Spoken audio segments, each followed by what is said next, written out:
let's start our video. The intro says a chemical reaction is a symbolic representation of a chemical reaction using chemical formulas of reactants and products. For example, जैसे कि हमने लिया hydrogen and oxygen मिलके बना रहा है water. सो ये एक तरह से हमारा क्या हुआ कि हमने सिंबॉलिक रिप्रेजेंटेशन करी है केमिकल रिएक्शन की. पर अब सोचने वाली बात ये है कि क्या ये इक्वेशन बैलेंस्ड है या अनबैलेंस्ड. अब ये इक्वेशन अनबैलेंस्ड है.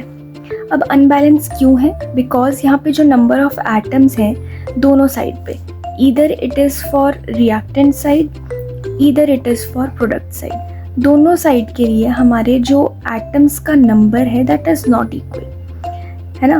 क्योंकि यहाँ पर हमारा जो हाइड्रोजन है उसके लिए हमारे पास 2 एटम्स हैं, where as oxygen also has 2 atoms. अगर हम ऑन दी प्रोडक्ट साइड देखें तो वहाँ पे हमारे पास 2 हाइड्रोजन हैं जो कि इक्वल हैं, सही हो गया. बट ऑक्सीजन यहाँ पे 2 और प्रोडक्ट साइड पे 1 ऑक्सीजन. इसीलिए हमने कहा कि ये जो हमारी इक्वेशन है that is unbalanced equation. Hope it is clear now. चलते हैं नेक्स्ट टॉपिक पे, that is why do we balance chemical equation. हम लोग केमिकल इक्वेशन को बैलेंस करते ही क्यों हैं, रीज़न क्या है, करनी ही क्यों है.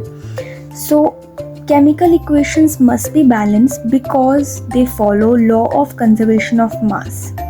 हम लोग बचपन से पढ़ते आए हैं, बेसिकली रटते आए हैं कि law of conservation of mass जो है उसकी वजह से ही सभी चीज़ें इक्वल रहती हैं, चाहे रिएक्टेंट में हो चाहे प्रोडक्ट में हो. सो सभी इक्वेशंस को नॉर्मलाइज करने के लिए और इस लॉ को हर जगह वैलिड करने के लिए हम लोग जो है हमेशा बैलेंस इक्वेशन को ही यूज़ करते हैं, ना कि अनबैलेंस इक्वेशन को. क्योंकि अनबैलेंस इक्वेशन में number of atoms both side जो है वो इक्वल नहीं होते. नेक्स्ट आता है मोस्ट इम्पॉर्टेंट, ये लॉ स्टेट क्या करता है, कहता क्या है. Law of conservation of mass states that mass can neither be created nor be destroyed during a chemical reaction. Therefore जो नंबर ऑफ एटम्स हैं दोनों साइड्स पे, इधर ऑन प्रोडक्ट साइड इधर ऑन रिएक्टेंट साइड, दोनों साइड पे number of atoms same होने चाहिए. Now let's move with the next topic, that is what is a balance chemical equation. A balanced chemical equation is an equation in which the number of atoms of each element is equal on both reactant and product side. Reactant side पर और product side पर दोनों हमारा जो elements का atom का number है that should be equal. For example यहाँ पर हाइड्रोजन जो है वो टोटल हमारे 4 हो गए, रिएक्टेंट साइड पर भी हाइड्रोजन जो है 4 है, 2 2 4 हो गया ना, और इधर भी 2 2 4. तो रिएक्टेंट साइड पर हमारे और प्रोडक्ट साइड पर दोनों जगह पे हाइड्रोजन का जो नंबर है that is 4. Same with oxygen, यहाँ पर ऑक्सीजन 2 है और इधर भी ऑक्सीजन का नंबर जो है वो 2 है. दैट इज़ वाई हमारा जो ऑक्सीजन है वो भी बैलेंस्ड है. इसीलिए हमने इस इक्वेशन को एक तरह से बैलेंस केमिकल इक्वेशन कहा. अब देखो ये इक्वेशन हमारी बैलेंस है या अनबैलेंस्ड. ऑब्वियसली ये अनबैलेंस्ड है. सबसे पहला एलिमेंट ही देख लो ना, यहाँ पर आयरन 1 है और यहाँ प्रोडक्ट साइड पर आयरन 3 है, तो ये अनबैलेंस केमिकल इक्वेशन है.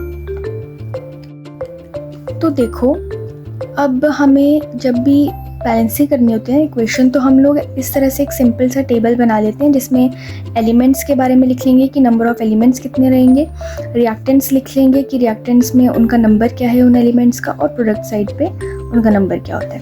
फॉर एग्जांपल जैसे आयरन है, आयरन रिएक्टेंट साइड पर 1 है और प्रोडक्ट साइड पर 3 है. Same as hydrogen, reactant side पर 2, प्रोडक्ट साइड पर जो हमारा हाइड्रोजन है that is 2. Oxygen reactant side पर 1 है और प्रोडक्ट साइड पर 4 है. तो अब हमें इसे देख के पता क्या चलेगा, सबसे पहला स्टेप हमारा यही होता है बैलेंसिंग का कि हमने गैप देखने की, कितना बड़ा गैप है. अब वो गैप कैसे कह रही हूँ मैं वो ध्यान से सुनो. फॉर एग्जांपल जो आयरन है उसमें 1 और 3 के बीच में गैप कितने का हुआ, 2. एंड ऑक्सीजन में रिएक्टेंट और प्रोडक्ट के बीच के में गैप कितने का है, 3 का. ऑब्वियस सी बात है, जीता कौन, ऑक्सीजन. तो सबसे ज़्यादा गैप इसमें है. अब हमने अब जो हमारा हाइड्रोजन है वो तो चलो बिल्कुल बैलेंस्ड है भाई साहब, इन्हें तो हमें कोई कुछ करने की ज़रूरत नहीं है.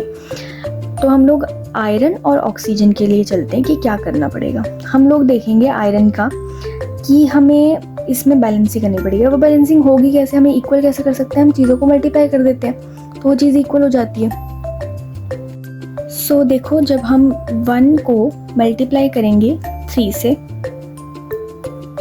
तो ये 3 इक्वल हो गए। जैसे ही हमारा आयरन इक्वल हुआ तो हमने इस आयरन रिएक्टेंट की साइड पे इक्वल किया ना, तो रिएक्टेंट के आगे हमने एक कोफिशिएंट लगा देने हैं, दैट इज 3। तो आयरन हो गया हमारा इक्वल, दैट इज यहाँ पे भी आयरन 3, यहाँ पर भी आयरन 3, तो इसको अब छेड़ने की जरूरत नहीं है। नेक्स्ट का हमारा हाइड्रोजन तो इक्वल था, हमने इसको स्किप कर दिया। नेक्स्ट हम आएंगे ऑक्सीजन पर। ऑक्सीजन पे क्या होगा कि जो हमारा ऑक्सीजन है, यहाँ पर 1 ऑक्सीजन, यहाँ पर 4 ऑक्सीजन, तो इसे भी इक्वल करने के लिए हमने मल्टीप्लाई कर दिया 4 से एंड इट कम्स 4। हमने रिएक्टेंट साइड पर भी 4 कर दिया, तो ऑक्सीजन में हमने यहाँ पर भी 4 लगा देना। क्लियर है? बट यहाँ पर ऑक्सीजन तो 4 हो गए, लेकिन एक चीज़ गड़बड़ हो गई। वो देखो क्या, हाइड्रोजन जो है वो हाइड्रोजन अब अकेले 2 थे ना, 2 के साथ ये 4 भी तो मल्टीप्लाई होगा, तो हाइड्रोजन कितने हो गए टोटल, 2 × 4 हो गया, दैट इज इक्वल टू 8। अब हाइड्रोजन तो गड़बड़ा गया। अब हमें प्रोडक्ट में भी उसे सही करना पड़ेगा। प्रोडक्ट में ऑलरेडी 2 है, तो हम यहाँ पे भी 4 कर देते हैं multiply, that is also equal to 8।